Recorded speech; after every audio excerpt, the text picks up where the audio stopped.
ইসহাক ইবনে রাহওয়্ বলেছিলেন যে আমানতু বিরাব্বিন ইয়াফআলু মা ইয়াশা, আমি সেই রবের উপর বিশ্বাস করি যে রব সব পারে। সুবহানাল্লাহ, আল্লাহু আকবার। আকীদা ক্লিয়ার? জি ক্লিয়ার।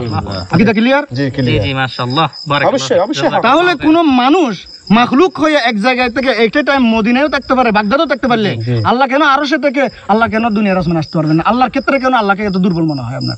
আপনার আকীদা পরিষ্কার করা, আপনার আকীদা ইসলাম। আল্লাহ সুবহানাহু ওয়া তাআলা রাতের শেষ ভাগে দুনিয়ার আকাশে নেমে আসেন। তো আমার প্রশ্ন হচ্ছে যে যখন আল্লাহ সুবহানাহু ওয়া তাআলা দুনিয়ার আকাশে নেমে আসেন তখন আরশে আযম কি খালি হয়ে যায়? আবার সম্প্রতি একটা ভিডিওতে আমরা দেখলাম এক বক্তা উনি বলছেন যে আল্লাহ সুবহানাহু ওয়া তাআলা কি রাবারের মতন কিনা, কিভাবে নেমে আসেন? আমরা কি ধরনের আকীদা আসলে এই নেমে আসার ব্যাপারে লালন করব, আমাদের একটু যদি জানাতেন।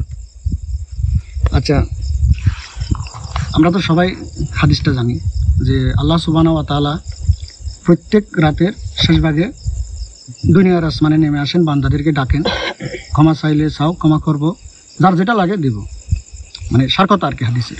এটা আমরা সবাই জানি। এখন একটা গোষ্ঠী তাদের দাবি হচ্ছে আল্লাহর যে অবতরণটা, দুনিয়ার আসমানে আসাটা, এটা হাকিকত নয়, মানে বাস্তবিক অর্থে নয়, এটা রূপ করতে আসা। এটাই ছিল মনে হয় প্রশ্ন।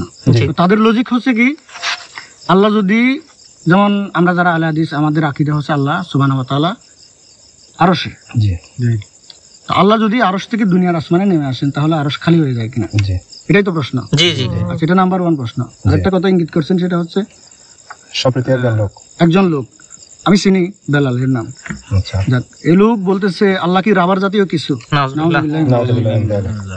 মানে মানুষের চিন্তাধারা কত নোংরা হলে আল্লাহর ক্ষেত্রে এটা আসলে উচিত না। মানে এই সমস্ত কথাবার্তা আল্লাহর সামনে বলার কারণে তার তওবা করা উচিত। উনি আরেকটা কথা বলছিল যে সালাফিরা ফেস্ট করে বা এরকম কিছু। আচ্ছা, এটাও আমি পাইছি। কফি ফেস্টের যুগে সালাফিরা আল্লাহ সুবহানাহু ওয়া তাআলাকে বর্তমানে এটা করতেছে। নাউযুবিল্লাহ। তাহলে টোটাল 3টা পয়েন্ট। একটা হচ্ছে আল্লাহ যদি দুনিয়ার আসমানে আসেন আরশ খালি হয়ে যায় কিনা। দ্বিতীয়, আল্লাহর সামনে যে কথাটা, মানে আল্লাহ কি রাবার জাতীয় কিছু কিনা। যাক, এটা কোনো আসলে পয়েন্টই না। এটার জন্য অনুরোধ করবো তাকে আল্লাহ সুবহানাহু ওয়া তাআলার দরবার লজ্জিত হওয়ার জন্য, তওবা করার জন্য। কারণ আল্লাহর সামনে সমস্ত কথাবার্তা বলা একদমই উচিত না। এরপরে যেটা, যে কপি পেস্টের যুগে আল্লাহ সুবহানাহু ওয়া তাআলাকে সালাফিরা কপি করা শুরু করে। কারণ যারা আকীদা রাখে আল্লাহ আরশে, আল্লাহ যদি আবার দুনিয়ার আসমানে আসেন বাস্তবিক অর্থে, তাহলে কফি ছাড়া তো আর, মানে আরশ খালি না করে কফি ছাড়া তো আর আনা যায় না। শুনেন, ইমাম দারাকুতনি রাহিমাহুল্লাহ উনি বলছেন, যেই হাদিসটা নিয়ে আলোচনা হচ্ছে, ওয়াকাদ রুবিয়া হাযাল হাদিস আনিন নবী সাল্লাল্লাহু আলাইহি ওয়াসাল্লাম নাহওয়া মিন 18 সাহাবিয়ান। এই হাদিসটা 18 জন সাহাবীর থেকে বর্ণিত সহিহ সনদে। হাফেজ যাহাবি এই হাদিসটাকে মুতাওয়াতির বলেছেন, আর অনেক ইমাম মুতাওয়াতির বলেছেন।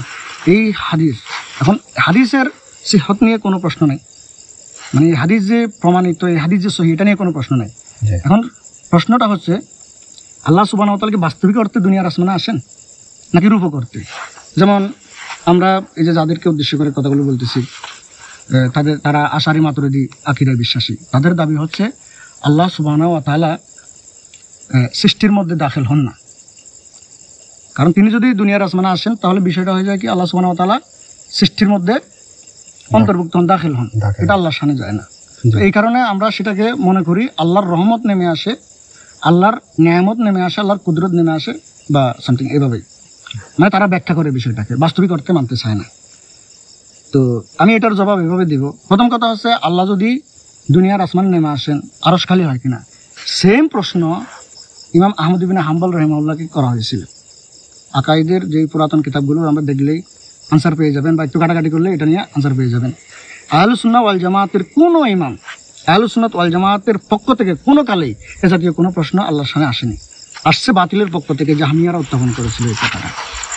ইমাম তিরমিজি রহিমাহুল্লাহ তিনি বলতেছেন, আল্লাহ সুবহানাহু ওয়া তাআলার এই যে দুনিয়ার আসমানে অবতরণ, এটা নিয়ে দুনিয়ার ইতিহাসে, ইসলামের ইতিহাসে কোনোদিন কারোর কোনো দ্বিমত ছিল না, জাহাম বিন সফওয়ান নামে এক বিদআতির জন্মের আগ পর্যন্ত। তো তিনি বলছেন যে আম্মাল জাহমিয়া ফাআনকারাত হাযিহির রাওয়ায়াত ওয়া ক্বালু হাযা তাশবিহ।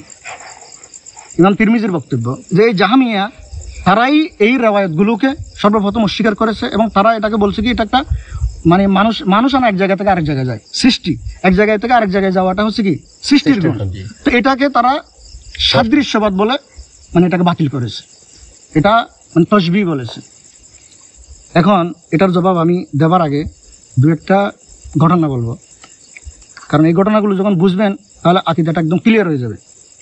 জি, ইনশাআল্লাহ। আমরা অনেকগুলো দেওবন্দীদের আকাবিদের কিতাবে লেখা আছে যে যেমন দেওবন্দ মাদ্রাসা, মানে মনে হচ্ছে যে প্রসঙ্গের বাইরে না, আমার কথাগুলো খুবই প্রাসঙ্গিক। আকীদাটা বোঝার জন্য আমি এই কথাগুলো উল্লেখ করতেছি, আপনারা একটু খেয়াল করবেন। জি বলুন। দেওবন্দ মাদ্রাসার যিনি প্রতিষ্ঠাতা, ওনার নাম কেউ জানেন? জানতাম, ভুলে গেছি। জানেননি কেউ? কাসেম নানতবী রাহিমাহুল্লাহ। আমরা তো ভালো ধারণাই রাখি। অবশ্যই সুধারণা রাখে। কাসেম নানতবী রাহিমাহুল্লাহ উনি দেওবন্দ মাদ্রাসা প্রতিষ্ঠা করেছেন, ওনার সাথে সঙ্গে আরো ছিল, উনি মেইন বাণী। তো ওনার মৃত্যুর পরে বহু বছর পরে যখন মুফতি রফিউদ্দিন, উনি দেওবন্দ মাদ্রাসার পরিচালক মুহতামিম সাহেব, তো ওনার আমলে দেওবন্দ মাদ্রাসার সিনিয়র শিক্ষকদের মধ্যে একটা দ্বন্দ্ব লেগে যায়, একটা ঝামেলা লেগে যায়। তো মুফতি মাহমুদুল হাসান দেওবন্দি, ওনার কথা তো শুনেছেন, জি জি শেখুল হিন্দ বলে এরা, জি, জি। শেখুল হিন্দ মুফতি মাহমুদুল হাসান দেওবন্দি, উনি তখন সিনিয়র শিক্ষকদের একজন, সদর মুদাররিস। তো উনিও কোনো কারণে ওই ঘটনার সাথে জড়িয়ে যায়। এখন একদিন মুফতি রফিউদ্দিন, যিনি মুহতামিম সাহেব, তিনি ডেকে পাঠালেন তাকে, শেখুল হিন্দ মাহমুদুল হাসান রহমতুল্লাহ আলাই ওনাকে। তো এসে বলছেন যে এই মাত্র আমার এখানে কাসেম নানতবী এসেছিলেন, এসে আমাকে বলে গেছে যে মাহমুদুল হাসানকে বলো যে এই ঝামেলার মধ্যে সে যেন না জড়ায়। মাহমুদুল হাসান সঙ্গে সঙ্গে এটা মেনে নিয়ে চলে গেলেন। এই ঘটনা তাদের কিতাব, আমি কিতাবের নাম বলছি আরওয়াহে সালাসা, এই কিতাবের মধ্যে তারা উল্লেখ করেছে। তাহলে কাসেম নানতবী মারা গেছে কখন? আরো আগে, আরো অনেক আগে। কিন্তু মরার পরেও দেওবন্দ মাদ্রাসা সশরীরে এসে, এটা স্বপ্ন না, বেদারি অবস্থায়, বাস্তবে জাগ্রত অবস্থায় দেওবন্দ মাদ্রাসায় সশরীরে এসে একটা নির্দেশনা দিয়ে বা একটা মীমাংসা করে তিনি চলে গেলেন। হ্যাঁ, আমরা ভালো ধারণা রাখছি, আমি বলছি সম্ভব, কারণ তারা যেই মানে এটা সম্ভব হওয়ার পক্ষে তারা যেই কথাটা বলবে, আকীদার যে অংশটা বলবে, আমরাও সেই কথা বলি। যদি সত্য মিথ্যা আল্লাহ ভালো জানে, যদি সত্য হয় তাহলে বলবো এটা কারামত। আল্লাহর খাস বান্দাদের মাধ্যমে এভাবে কারামত প্রকাশিত হওয়া স্বাভাবিক, আচ্ছা, এটা আমাদের ধারণা। আচ্ছা, এখন আরেকটা প্রশ্ন আছে, তো যদি ওনার যদি মীমাংসায় যদি মুখ্য উদ্দেশ্য হতো, তো তিনি যখন মুফতি রফিউদ্দিনের রুমে আসতে পারছেন, তো সরাসরি মাহমুদুল হাসানের কাছে যাইতে পারতেন না? অবশ্যই। দেখ, আমি সেটা নিয়ে আমার কোনো কথা নেই, সেটা তাদের ব্যাপার, কিন্তু তিনি মৃত্যুর পরেও কি আসছেন, এই একটা ঘটনা। আরেকটা ঘটনা দেখেন, এই কাসেম নানতবীর সওয়ানেহ কাসিম একটা কিতাবের মধ্যে আছে। এই ঘটনা হচ্ছে কি, এক এলাকায় বেরলভী আলিমের সাথে এক দেওবন্দি তালিবুল ইলমের ভাষ্য, আমি সংক্ষেপে বলতেছি। তো তালিবুল ইলম যে দেওবন্দি, তার কাছে তেমন ইলম কালাম ছিল না, সে খুব ভীত সন্ত্রস্ত ছিল যে আমি এত বড় আলেম, তার সাথে ফিরে উঠবো না। তো তারপরেও যেহেতু অ্যানাউন্সমেন্ট হয়ে গেছে যে ভাস হবে, মোনাজারা হবে, হাজির লোকজন হাজির হয়ে গেছে। এর মধ্যে এই তো মানে তালিবুল ইলম মানুষ, ইলম কালাম যেই প্রতিপক্ষ, তার মোকাবিলায় তেমন নাই, একটু ভয়ে ভয়ে ভয়ে ভয়ে আছে, মানে কি বলবো না বলবো একটা ভয়ের মধ্যে আছে। হঠাৎ করে তার মধ্যে অনুভূত হয় কি, কেউ একজন এসে তার বগল ধরে পাশে দাঁড়িয়ে বসে গেছে, বসে বলতেছে তুমি ভয় পেও না, তুমি বলতে থাকো। এরপরে দেওবন্দি তালিবুল ইলমের মুখ দিয়ে এমন এমন কথা বের হয়েছে, বেরলভী যে মুনাজির, সে জাগাতে কুফুকাত। তো পরে তারা বলতেছে যে এটা ছিল কাসেম নানতবী। আচ্ছা আচ্ছা, দুইটা ঘটনা, যিনি ওই পূর্বে আসছিল বলছেন। হ্যাঁ হ্যাঁ, দুইটা ঘটনা। আরেকটা ঘটনা শুনেন, যারা ফটিয়া মাদ্রাসায় পড়ে আমাদের চট্টগ্রামে, ফটিয়া মাদ্রাসা সবার ছাত্ররা জানে, এবং বড় বড় যে হাফিজুর রহমান সিদ্দিকের ওয়াজি শুনছি, মুফতি দেলওয়ার হোসেন সাহেব ওনার ওয়াজি শুনছি। ফটিয়া মাদ্রাসার যিনি প্রতিষ্ঠাতা ছিলেন মুফতি আজিজুল হক, ওনার একটা কারামত কিরকম চান, উনি প্রত্যেক বৃহস্পতিবারে তাহাজ্জুদের পরে আফ্রিকা চলে যেতেন, ওখানে কুতুবুল আলমদের মিটিং হইতো, এবং আফ্রিকা যেয়ে মিটিং করে আবার এখানে এসে ফজরের নামাজ পড়তেন। আমরা যেভাবে ফ্লাইটে যাই না, না না, কিভাবে জানেন এটা ওনারা জানেন, আল্লাহ ভালো জানেন, না, না, সরাসরি আমরা এটা আমরা ভালো ধারণা রাখি, সত্য মিথ্যা আল্লাহ ভালো জানেন। যদি সত্য হয় তাহলে এটাকে আমরা কেরামত বলতেছি, মিথ্যা হলে তো মিথ্যাই। এখন এটা দেখছে কে? খাদেমে দেখছে, স্বপ্ন নয়, বাস্তবে জাগ্রত অবস্থায়। খাদেম বলতেছে প্রত্যেকদিন হুজুর কোথায় যায়, হাদেম ফলো করছে, হাদেম সহ গেছে কোথায়? আফ্রিকা। আফ্রিকা যে জঙ্গলের মধ্যে এখন হঠাৎ করে হুজুরে হারাই ফেলছে, খাদেম আর ফতঘাট কিছু চিনে না, একজন এসে বলতেছে তুমি কারে চাও, তুমি এখন কোথায় আছো, তোমার বাড়ি কোথায়, আমার বাড়ি ফটিয়া কোথায়, চট্টগ্রাম কোথায়, বাংলাদেশে, তুমি কোথায় আছো, তুমি এখন আফ্রিকায়। তো যাই হোক, ঘটনা সংক্ষেপ করতেছি যে মুহূর্তে আফ্রিকার জঙ্গলে যে কুতুবুল আলমদের নিয়ে মিটিং করে আবার ফজরের জামাত ফটিয়ে এসে পড়তেন। আচ্ছা, এই ঘটনাগুলো যখন বলা হয় তখন তারা কি বলে, এটা কিসের ভিত্তিতে, যে কারামাতুল আউলিয়াই হক। এটা আমরাও বিশ্বাস করি, আউলিয়া কেরামের যে কারামত সেটা সত্য। আউলিয়াদের মাধ্যমে যেগুলো অস্বাভাবিক বিষয়, অলৌকিক বিষয় প্রকাশিত হয় এগুলো সত্য, কিন্তু কোন অলির নিজের ইচ্ছা এগুলো হয় না, এগুলো আল্লাহ। জি বলেন। কোরআন মাজিদে আয়াতের ভিতরে আল্লাহ সুবহানাহু ওয়া তাআলা বলতেছে যারাই আল্লাহর বান্দা, যারাই আল্লাহর দিন মানে তারাই হচ্ছে ওলি। আচ্ছা, তারাই হচ্ছে মনে আল্লাহর ওলি। ওলি কারা সেটা ভিন্ন প্রসঙ্গ। জি, ওলি কারা এটা নিয়ে তো কথা বলতেছি না, আমি ওই আকীদাটা বোঝানোর জন্য এই পয়েন্টগুলো ধরতেছি। তাহলে বোঝা গেল তাদের আকাবিররা মৃত্যুর পরেও এসে ঝগড়াঝাটি মীমাংসা করতে পারেন, স্বপ্নে নয়, বাস্তবে জাগ্রত অবস্থায়। আচ্ছা, তাদের আকাবিররা কেউ বিপদে থাকলে তাকে এসে পাশে বসে সাহায্য করতে পারে এবং কি তাদের আকাবিররা মুহূর্তের মধ্যে বাংলাদেশ থেকে আফ্রিকা যে মিটিং সেরে আবার চলে আসতে পারে। তো এটাকে তারা কি বলে, এটা হচ্ছে কারামত। এবং আমরাও বলি হ্যাঁ কারামত হক, সত্য। যদি সত্য হয় অবশ্যই আল্লাহর কারামত, মিথ্যা হলে আল্লাহ ভালো জানেন, এটার বিচারে আল্লাহর কাছে। আচ্ছা, এই দুটো পয়েন্ট। আর এছাড়াও আরো বিভিন্ন কিতাবাদিতে, যেমন তাজকিরাতুল আউলিয়া, আরো অন্যান্য কিতাবাদিতে কিছু ঘটনা পাবেন। আব্দুল কাদের জিলানী রহমতুল্লাহ আলাইহি, ওনাকে মানে এট এ টাইম সেম টাইমে মদিনাতেও দেখা গেছে, বাগদাদেও দেখা গেছে। এরকম খাজা মহিউদ্দিন চিশতি ওনার বেলায়ও আছে, সেম টাইমে ওনাকে মদিনাতেও দেখা গেছে, বাগদাদেও দেখা গেছে।